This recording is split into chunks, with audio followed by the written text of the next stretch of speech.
So that was my worst nightmare. It was either a snake had bitten her or the dog, or she'd drowned in the dam or the waterways. We'd been here for maybe 2 to 3 weeks, so I didn't know the area that well either.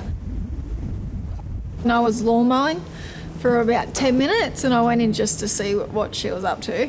She wasn't in the house at all, so I looked in the horse paddock and I looked in the shearing shed paddock where we are now and where the dam is, so I checked all the waterways that I knew of and I couldn't find her in either place.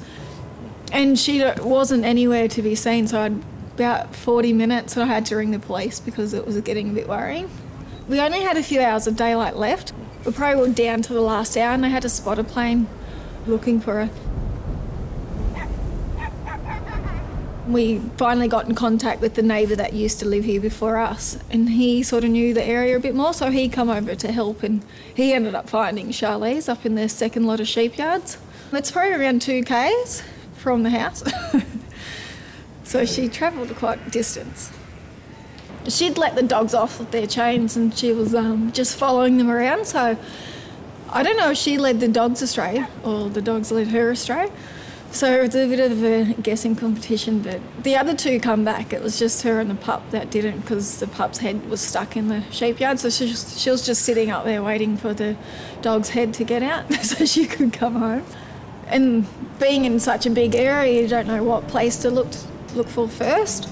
So from being inside to taking off, you could be looking in the wrong spot, so then that gives them more distance to get away. And that's, in my case, that's what had happened. I was looking in the wrong spot and she'd gone in the opposite direction. Just with the fencing, because the fencing around here is not that flash. Like if we'd owned it, we'd have probably colour-blind fence up where she couldn't climb the other side, or just other fencing that prevents climbing children. If the gates have latches to be locked, or if they have a dog clip if they aren't child safety and they can flip them up or something, just to have a latch or something where it makes it a little bit more complicated for kids to undo.